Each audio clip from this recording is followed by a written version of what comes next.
Everyone, my name is Josh and this film's called Interesting Musings, and today I'm going to be talking about my top 10 list of films and or TV shows that I will not be reviewing for this channel. Now let's not waste any time, let's get straight into it with my number 10, and that is the Hellraiser franchise. And this is one of my favourite franchises, horror franchises of all time, and I just basically want to say that this particular franchise, I actually do feel very sad that I'm putting this franchise on the list because I feel like even though the sequels are okay, most of them are also really equally terrible. Like the worst one for me is Hellraiser Hellworld. And if I'm going to be reviewing Hellraiser and Hellbound, I will have to eventually talk about Hellworld. And that film is just terrible. It's horrendous in every respect. Let's just say it sort of has something in common with Halloween Resurrection in the sense that it's trying to capitalize on the very Scream style of being very kind of funny, but also kind of being very a serious horror film. But then it's also a bit of a spoof or a little bit of a satire on horror films, and it's a little bit self-aware and things like that. And I just think it fails at those things. It fails miserably at those things, both Halloween Resurrection and Hellworld. And I feel like that's something that I really do think that's one of the reasons why I won't be reviewing either of those films on this channel, but I won't be reviewing the Hellraiser franchise specifically for this channel for that particular reason, because I feel like even though I do love both Hellraiser 1 and 2, I feel like if I'm going to do that, I will have to eventually talk about Hellworld, and I just can't do it because the characters in this film really do piss me off a lot. So I do feel like I'm going to give those films a bit of a skip because um, I do think they're horrible, horrendous, awful, not very well written, and they do something which is equally as criminal, which is that they put Lance Henriksen from Aliens, Bishop from Aliens, and Doug Bradley as Pinhead Cenobite leader in the same room, and you're bored by the time they meet, and it's like, this should not be something that you say, I'm bored seeing Lance Henriksen and Doug Bradley in the same room, ever. Those two things shouldn't be in the same sentence, but for some strange reason they were able to pull it off.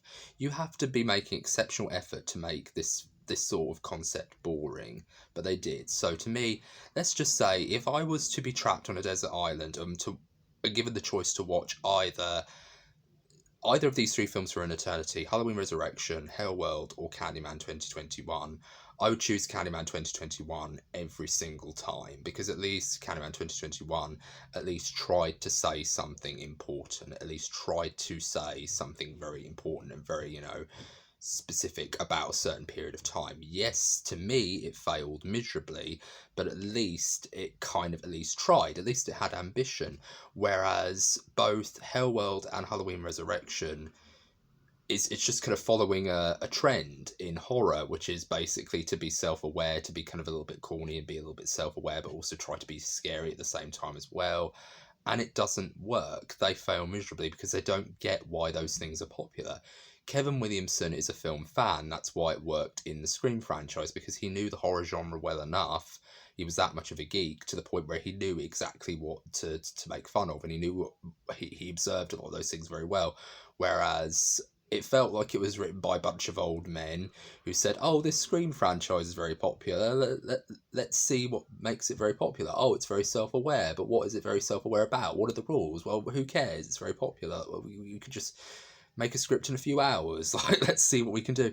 And that's what's really insulting about this film, is it doesn't really know what it wants to be. And I think that's one of the things I won't be one of the reasons why I won't be talking about this film. So I'm sorry to say that I won't be talking about the Hellraiser franchise, even though I love it very much. So that's my number 10. And my number 9 will be Solo, or 120 Days of Sodom. And the reason why I won't be tackling this film series is because it is an exploitation film. It deals with torture and all sorts of other things in this particular film, but it also deals with the eating of excrement. And I won't be reviewing the film for that reason. It's not just that reason, but there's that reason, and there's all sorts of really horrific scenes that I read about through the Wikipedia article, and I thought, if I'm getting unsettled or queasy through reading the Wikipedia article, imagine how I'm going to feel when I actually sit down and watch the film.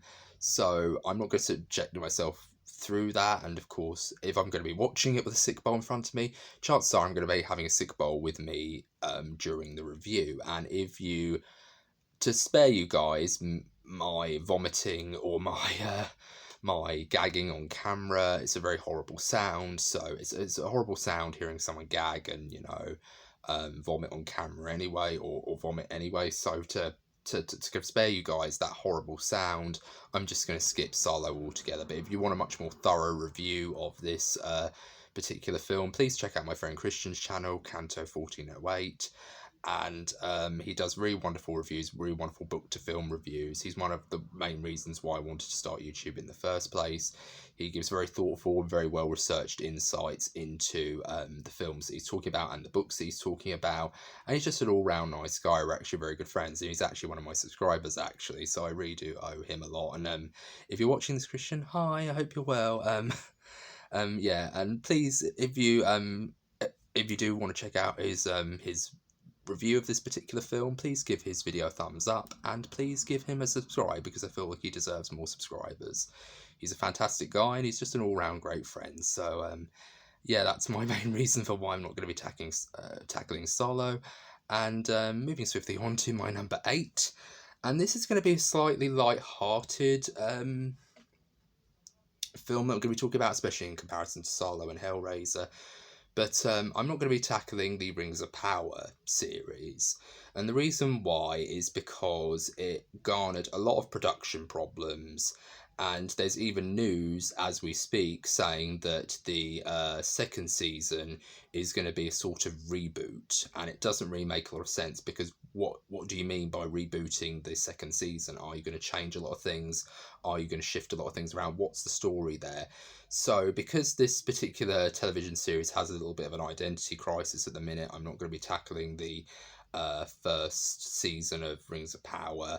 And I just think if it has that much of an identity crisis, why should I commit to reviewing the series as a whole if that's the case? So I'm just going to be skipping Rings of Power because of that reason. And yeah, that's my reason. So moving on to number 8. It's another horror film franchise. I'm not going to be tackling All Hallows Eve or Terrifier 1, because even though I could very easily just do a review on Terrifier 2, because that to me is probably the better one out of the 3 films that we've got so far involving our favourite, mime artist, homicidal mime artist, Art the Clown. I just feel like it wouldn't be right, because starting off with Terrifier 2, it just feels very weird, and I could just imagine people saying, well, where's the review for Terrifier 1? And that's the reason why I'm not going to do it. And the reason why I'm not going to do it is because the All Hallows Eve and Terrifier 1 are just kind of terrible. They're not very good. So I actually do kind of find it very annoying. It has a lot of the horror cliches that a lot of horror film fans just really don't like the screaming protagonists, the stupid protagonists who make very stupid decisions just to further the killer's brutality. There's no real logic or no real sense making in any of the things or any of the decisions that these characters make. It's just basically there just so we can have more killing sequences, more suspense sequences, and it's really stupid. A lot of the characters are really unlikable, especially in All Hallows Eve. The anthology format doesn't really work for me, and I just feel like it just isn't really all that good. So I'm not going to be reviewing Terrifier 2, nor will I be reviewing Terrifier 1 or All Hallows Eve, because if I review 1, I have to review everything in the lot. That's just my policy, that I have to review everything afterwards. That's just a little pet peeve of mine. So yeah, that's the main reason why I won't be reviewing Terrifier 2 or any of the Terrifier films, because I just feel like if I have to do one, I have to do the whole bunch. And that's the reason why. My next film is pretty much... my number 7 film is going to be... well, actually, it's not going to be a film. It's going to be a TV series again, like with Rings of Power. I'm going to not be talking about Luther. And I know there's a reason why I could talk about, Luther. It's got a good story to it. It's got a good cast. But one of the things that really bothers me about Luther is it just kind of feels like Batman if Batman was a crime drama set in Britain. Because if you really think about it, it is very similar, because you have a guy who basically is a detective who operates outside the law, almost to vigilante levels. But lots of the police officers are not going to arrest him, not going to, treat him like he's a criminal. They're basically treating him like one of his own. And he's like that detective in South Park who says to the South Park for, uh, I don't like your methods, but by God, you get the job done, kind of thing. And it just feels very cheesy. It feels like 70s cop show cliches.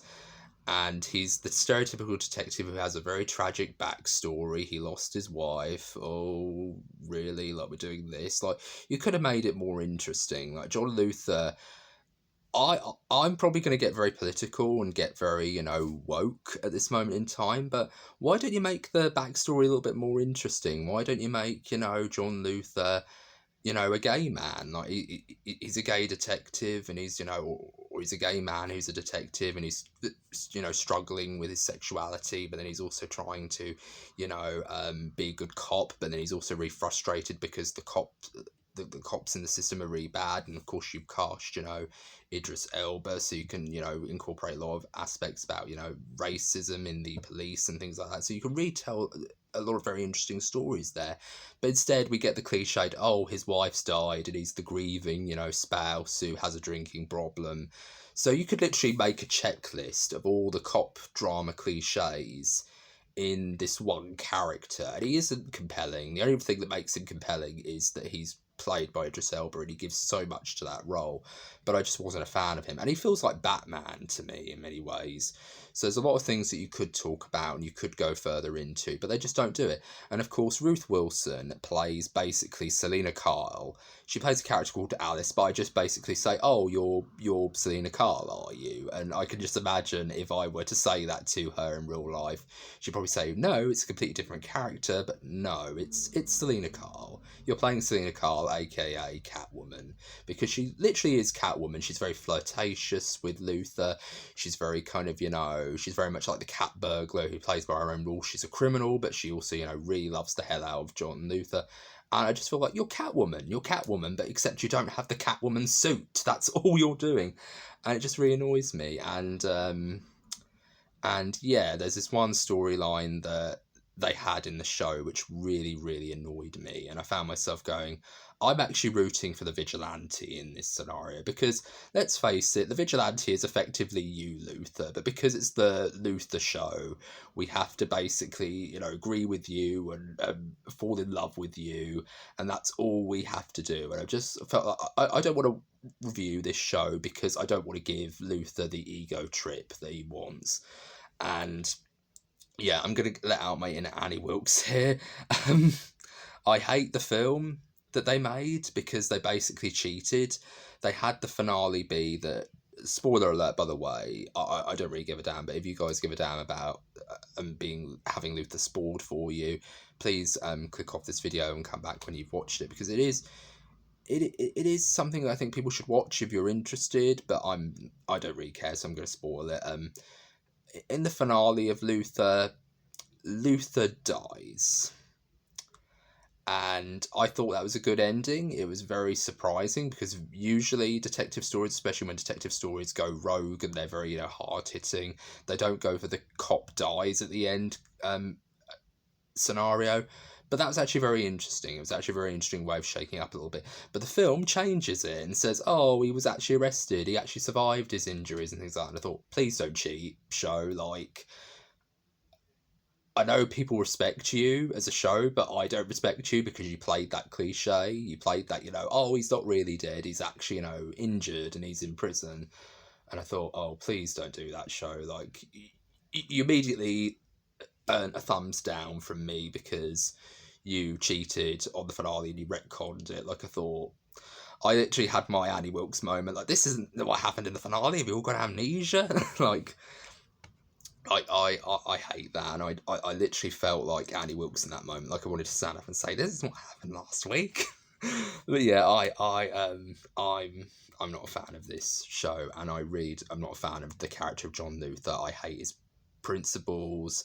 I hate the fact that he works outside the law, but everyone is kind of like going, "Oh, well, you get the job done, and that's why I respect you." And that's like, oh, just bugger off show, like really just bugger off. Like really, like people complain that Batman's kind of a bad role model, but part of me feels like Batman's a fictional character. He's a guy who dresses up like a bat and kicks criminals' butts, and that's all he does. Like that's all he does. But he's an interesting character. He has a good psychology. He has a unique backstory. He's an orphan who watched his parents die in front of him. I would much rather follow a story with Batman just on his backstory alone than John Luthor. With me, I feel like I would be a good villain in this show. Like, if they cast me as the villain in Luthor, please do that, because I'd quite happily play John Luthor's Joker. Like, I'd quite happily go, deep down, you're just a guy who's crying over his lost wife. Like a pathetic fool. It'd be funny if it wasn't so pathetic. Like, I'd happily do that kind of speech. Like, I'd happily do that. Because honestly, I feel like I'm John Luthor's Joker right now. Like I genuinely, I even have to smile. Like I absolutely hate this show, so that's why I won't be reviewing it, and I won't be talking about John Luthor in any favourable light. I'll be talking about Idris Elba in a very favourable light, but believe me. But yeah, I hate John Luthor. I really do. He's horrendous. I hate him. He's a hypocrite. He's a total a-hole. But for some strange reason, people love him, and I don't get it. I don't get the love and the appeal. So yeah, I hate it, and it's also a Batman knockoff. Really, it's a very much more polished, much more award-worthy Batman knockoff. So yeah, hate Luthor, and I hate this show. So yeah, I won't be reviewing it, and I'm actually going to split this off into two parts because this review is already getting quite long, so please tune in for part 2, where I will be talking about my 5, 6, my 5, 4, and 3, my 6 and 7 entries. So I hope you're all having a very good day, and this has been Joshua from Whimsical Ninja Dream Musings, and let me know in the comments what you think about these particular options, and what other videos or films or TV shows should I put on the list for part 2. Let me know in the comments what you guys think, and I hope you guys are doing very well, and this has been Joshua from Whimsical Ninja Dream Musings, and take care, bye bye for now.